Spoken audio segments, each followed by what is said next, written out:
Mas, Então, enfim, olha isso aí. né? E o que a gente vê, da onde está vindo a ameaça, né? Da onde está vindo a ameaça no filme Extraterrestre? Vem da tentativa de encobertamento, de novo, na tentativa de controlar, de segmentar. De onde vem? É a narrativa mediada pelo medo, né? Então, as crianças não têm o medo. Para as crianças, é um amigo que elas querem proteger, querem ajudar a voltar para casa. Ao passo que, para os adultos, para os responsáveis, é um medo. Uma das cenas interessantes, quando os médicos vão fazer o atendimento no Elliot, que ele começa a passar mal, os atores que estão fazendo os médicos são médicos realmente. O Spielberg chamou médicos reais para simularem o atendimento, porque ele achou que atores não iam conseguir interpretar adequadamente o que ele queria. Então, assim, tem tantas camadas, tantos detalhes por trás desse filme. O jeito como foi feita a seleção dos atores, né? Porque eram crianças que nunca tinham tido experiência interpretativa. E ele construiu isso, né? É muito legal o que está por trás também, né? E muitos críticos, né, muitos analistas vão dizer que a história base por trás, na verdade, tenta retratar, a gente está falando de início dos anos 80, quando o divórcio começa a se tornar uma coisa mais frequente, mais comum. Então, a gente tem essa cena, assim, esse contexto familiar da mãe separada, responsável pelos filhos, né, da ausência do pai em casa, a falta, né, dessa estrutura familiar e essa solidão que isso traz das crianças, esse desajuste e o aparecimento do extraterrestre é uma bengala emocional também. E alguns vão dizer que, na verdade, o próprio Spielberg traz disso, né, daquele amigo de infância, aquele amigo imaginário que ele cria para dar um suporte psicológico por conta da separação, um processo que ele mesmo teria vivido. Então, assim, a gente também tem esse contexto social que se passa por trás, né, que pode, em maior ou menor grau, ter realmente algum tipo de função aqui. Isso aí. Né, mas a inocência do contato, né, e o deslumbramento por trás, acho que realmente são a essência que a gente vê como o fio condutor desse filme. São icônicos, né?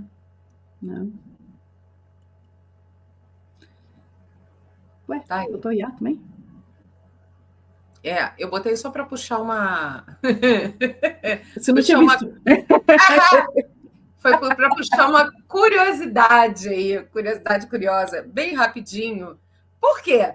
O que nós estamos vivenciando nesse momento? Não podia deixar de ligar. Olha quem está por trás desse filme. Inteligência Artificial.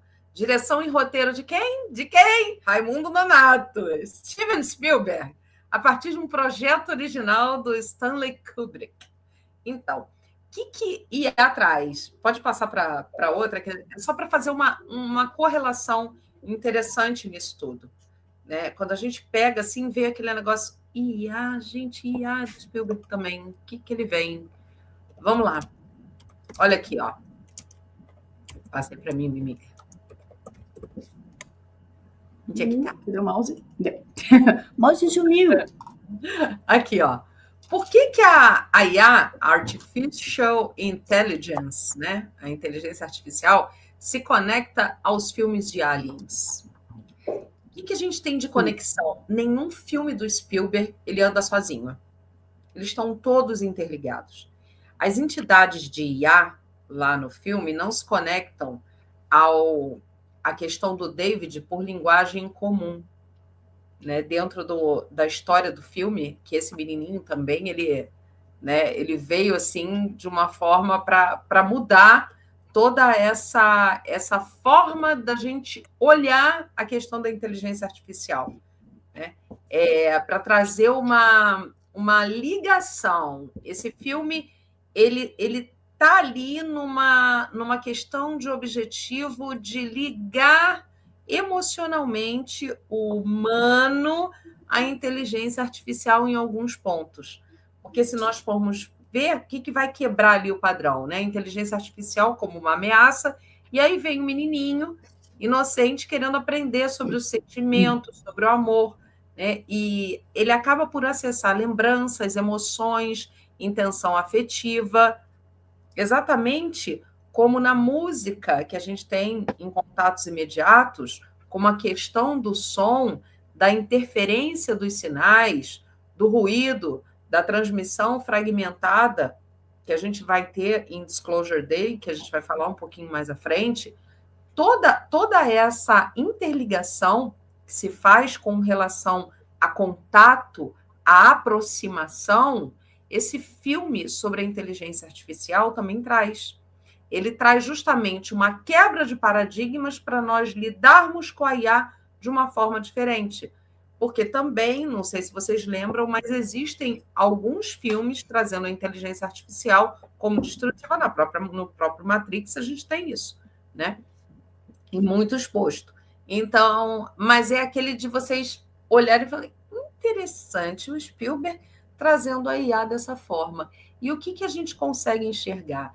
Nessa questão tanto da internet, lá em 1994, quando a gente começa a ter contato, eu lembro dessa explosão de vertentes, né, de que a internet era maléfica, que ia trazer, tinha gente da minha família falando isso, que era uma coisa assim, e fora do... Tudo que é desconhecido gera medo, né, gera desconfiança, e a IA entra numa velocidade absurda, né, de uma forma muito escancarada, dentro dessas pesquisas que nós temos de um ano para cá. Claro que a inteligência artificial está presente aí já há muito tempo, né? Mas ela entra literalmente nas nossas casas como objeto de pesquisa vasta e intensa, como instrumento de trabalho, e cada vez o povo está usando, e está esse crescimento exponencial de IA para tudo quanto é lado, há menos de um ano. Há menos de um ano. E o que nós temos visto intensificar também com relação ao Disclosure de um ano para cá? Então, é esse contraponto, por isso que eu trouxe eu botei aí, a Anne nem viu, para a gente também pensar, por que logo agora, né, essa questão da inteligência artificial também ter dado esse boom, né? O que a gente pode ligar com isso? E que ligação que o Spielberg já faz nesse filme em 2001 com relação à inteligência artificial? Tudo bem que a gente tem uma quebra temporal aí em 2012 de muita coisa, né? Então, muda um pouco a vertente aí do filme. Eu teria que assistir de novo para ver, e esse filme eu vi umas 3 vezes, que era aquele negócio que eu queria estar olhando, o que é isso? É ameaça? Mas por que o menino? Né? Aquela coisa da gente investigar. JPC está trazendo aqui essa informação de que a internet nos foi entregue como um disclosure para a libertação de seres humanos e por isso desde então tenta controlar. E agora vai fazer com a IA. E o que é a IA? Né? Nem fu! Nem a pau, Juvenal. Não, de chip, obrigada. Não. Tô passando. Não. Não. Não tem. Obrigado, mas não obrigado. Exatamente. Pega daí do Taken. E aí a gente chega no Taken, né? Taken, eu assisti essa série logo que ela foi lançada. Ela passava pela rede de TV a cabo Sci-Fi, né? Caso vocês não lembrem. Depois eu até encontrei um link da BBC, que ela, em algum momento ela também foi transmitida pela BBC, e lá eles têm uma sinopse de cada um dos episódios. Depois eu coloco lá no grupo para caso vocês queiram assistir, né? Inclusive a gente está com um planejamento aqui para a gente falar sobre ela com mais profundidade no grupo de membros, pegando episódio a episódio. Aqui a gente não tem um produto, né? Não é um filme, é um seriado, é uma série feita com 10 episódios. Cada episódio tem cerca de 1 hora e meia, tá? 1h20, então é a média de duração. E ela vai criar uma linha histórica, né, acompanhando a trajetória de 3 famílias, basicamente. Tá? Mas o que chama atenção é que, assim, o Spielberg ele teve a produção executiva. E quando a gente vê pela própria propaganda, né, pela caixa, isso que era a forma como era veiculada, Steven Spielberg apresenta. Né? Então, isso é a cara do Spielberg. Cada um dos episódios foi dirigido por um diretor diferente. Então, existem pequenas diferenças de condução, justamente por conta da assinatura de cada diretor, mas a gente encontra a assinatura do Spielberg perpassando por todo o seriado, né, no roteiro, na construção. Inclusive, a gente vai ver no Taken o reaproveitamento, ou, na verdade, uma forma de trazer toda aquela pesquisa que ele fez para os encontros imediatos de terceiro grau. Então, o próprio Spielberg, ele faz a apresentação da série, né? E eu achei, até vou ler para vocês um trechinho, né? Todo mundo conhece a tradição aceita sobre a abdução alienígena. Os alienígenas cinzentos e de olhos amendoados, as luzes no céu, os estranhos procedimentos cirúrgicos. Mas o que acontece com as pessoas cujas vidas são tocadas por extraterrestres? A série épica Taken aborda o lado humano da história da visitação alienígena à Terra. E a gente não está usando o termo épico à toa. Os 10 episódios de longa-metragem traçam as histórias de 3 famílias ao longo de mais de meio século. Steven Spielberg, o criador do programa, tinha uma visão muito distinta para o projeto. Isso aqui é uma entrevista que ele está dando no lançamento. Ele faz o seguinte comentário: sempre me interessei pelo gênero e pensei que não conseguiria adquiri-lo em um filme de 2 horas ou 2 horas e 15 minutos de duração. Todos nós precisaríamos de muito mais paciência e muito mais tempo para realmente fazer a história das abduções alienígenas, começando em 1947 até hoje, que é o objetivo da Taken, a história das abduções alienígenas. Acredito que o que manterá as pessoas sintonizadas é que os personagens são muito atraentes e você os observa evoluir e envelhecer diante de seus olhos e dar à luz crianças especiais que têm um propósito em nossa história. Né? Então, aqui a gente vê que realmente é um projeto do Spielberg, que tem a cara dele, a assinatura dele, porque ele traz em 12 horas de programa, né, aquilo que ele não conseguiria condensar no filme, para trazer essa profundidade, inclusive de ver assim, o que acontece na vida das pessoas que sofrem o processo. Né? Então, como parte das pesquisas dele para contatos imediatos, era justamente o que acontecia com as pessoas que tinham os relatos. Então, esse trabalho não ficou restrito aquelas informações dadas pelo Allen Hynek. Né? Aqui a gente consegue ver no desenrolar dos episódios, especialmente aqueles quando a série histórica vai chegando próxima ao final do século XX, aos anos 1980, 1990, a gente vai vendo a formação dos grupos de apoio, né? Que foi um processo desenvolvido, por exemplo, através do trabalho do Bud Hopkins. Bud Hopkins, ele mesmo, um artista, um experienciador, ele teve contato, ele teve avistamento ufológico, começou a pesquisar sobre isso, se torna um ufólogo, começa a receber muitas informações de casos, desenvolve técnicas de hipnose para resgatar as memórias, faz um trabalho muito grande com o doutor, o David, eu nunca lembro sobre o nome ele é um psicólogo também, ligado a uma universidade, para desenvolver essas técnicas de hipnose e trabalhar com abdução. Ele escreve vários livros, então talvez o mais conhecido seja Intruders, Invasores, né? Uhum. Mas também tem um livro que se chama O Tempo Perdido, né? Missing Time, porque era um dos relatos mais frequentes das pessoas que sofriam um processo de abdução, e trabalhou com o Dr. John Mack, esse sim, psiquiatra, professor de Harvard, né? E que começa a investigar alguns casos em que o trauma era tão profundo e que só o aconselhamento psicológico não era suficiente. O Bud Hopkins começa a encaminhar para o Dr. John Mack. E a postura do Dr. John Mack, um cientista, pesquisador, ligado a uma grande universidade americana, né, uma das Ivy League, de início achava que aquilo ali era realmente doença mental. Só que ele começa a fazer o tratamento das pessoas, começa a pesquisar e começa a ver que todas aquelas pessoas que tinham essa narrativa de terem sido abduzidas, elas não tinham, sob qualquer critério, nenhum tipo de doença mental. Ele descartava todas as doenças, né, esquizofrenia, paranoia, tudo que vocês possam imaginar, mas todas traziam um relato muito consistente relacionado àquele tipo de experiência. Então ele passa a acreditar que aquilo realmente, as pessoas não têm que ser tratadas como malucas, tem que ser, alguém precisa escutar aquilo que eles estão dizendo, porque os relatos são consistentes e tem muitas similaridades entre si. E o próprio John Mack, ele desenvolve uma linha de pesquisa sobre ufologia dentro de Harvard.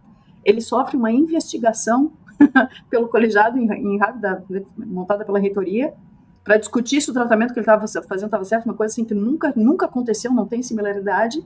Ele, inclusive, o Dr. John Mack desenvolveu o trabalho aqui no Brasil, vários casos ele participou de investigação também, junto com a doutora Gilda Moura, né, que também trabalhou com ele.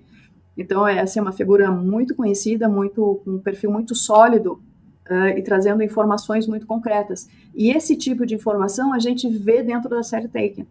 Então, a gente vê que não é só uma série boba, não é só fantasia. Tem muitos relatos e muitas pesquisas, apesar de não ter uma anotação de que Buddy Hopkins tenha sido consultor, ou que o Hynek tenha sido consultor, como aconteceu com contatos imediatos. Aqui a gente vê na narrativa essa consistência, tá? Então, é interessante que eles fizeram uma promoção ligada a essa Coalition for Freedom of Information para a liberação dos arquivos secretos ufológicos. Então, eles aproveitam o próprio lançamento e a comoção pública, né, o impacto público do lançamento do seriado, para pressionar o governo para a liberação dos arquivos classificados. Lembre que aqui a gente está falando dos dados de Roswell ainda sob segredo. Até hoje eles se mantêm sob segredo, né? Até hoje eles mantêm a narrativa oficial de que Roswell foi um balão meteorológico, né?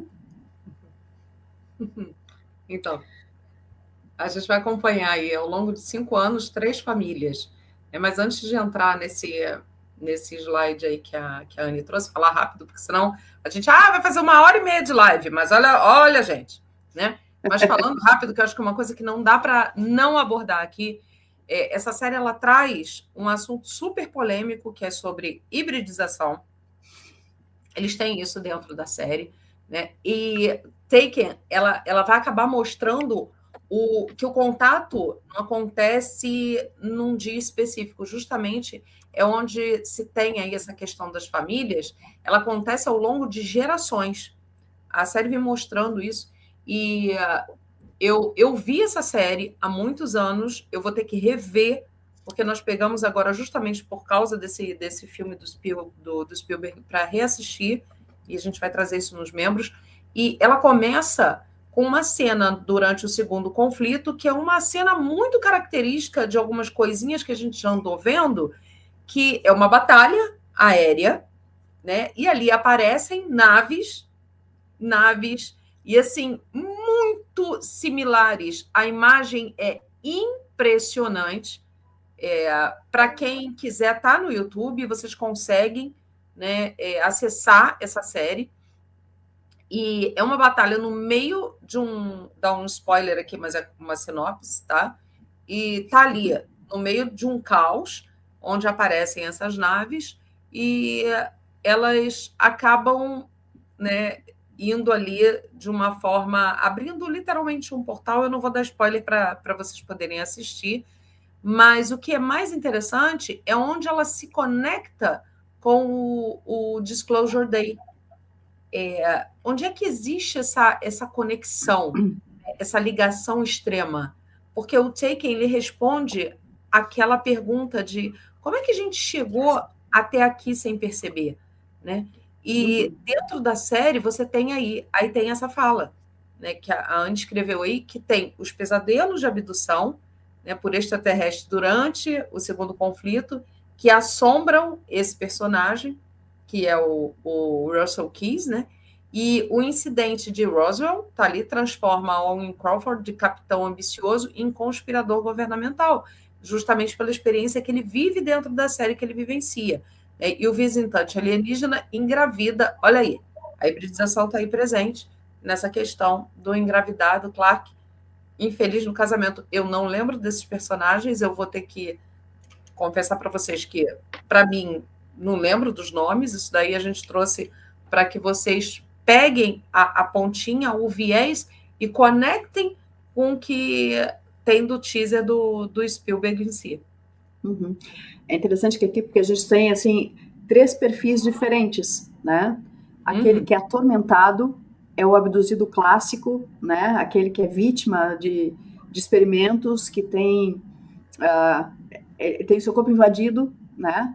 e tem todo esse pânico psicológico, porque é uma memória que não tá, que ela fica ali logo abaixo da superfície, mas cria conflitos para tirar a normalidade da vida.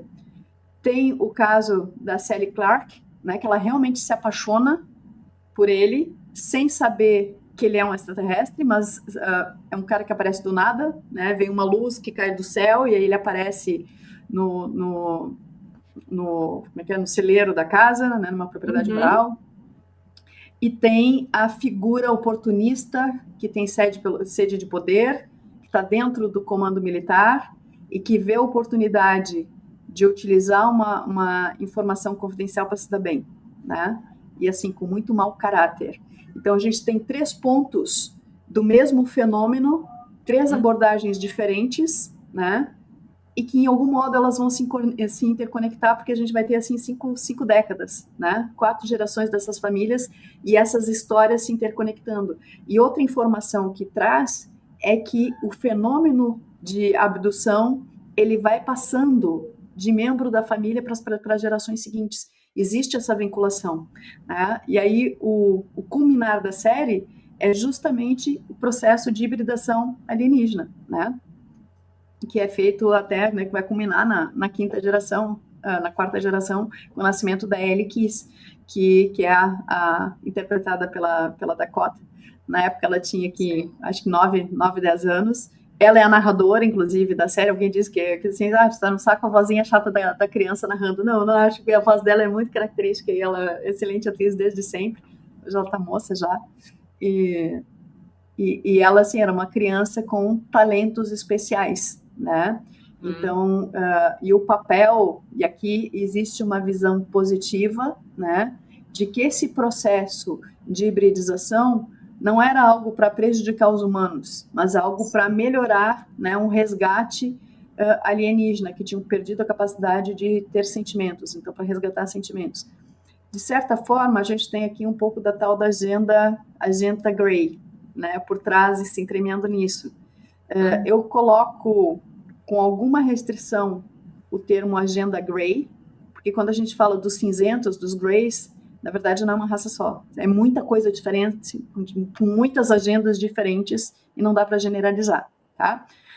Tem olho azul, mas assim, a gente está falando de população americana em que o olho azul predomina, então também não dá para levar tão assim que só seja o olho azul seja um sinal, né?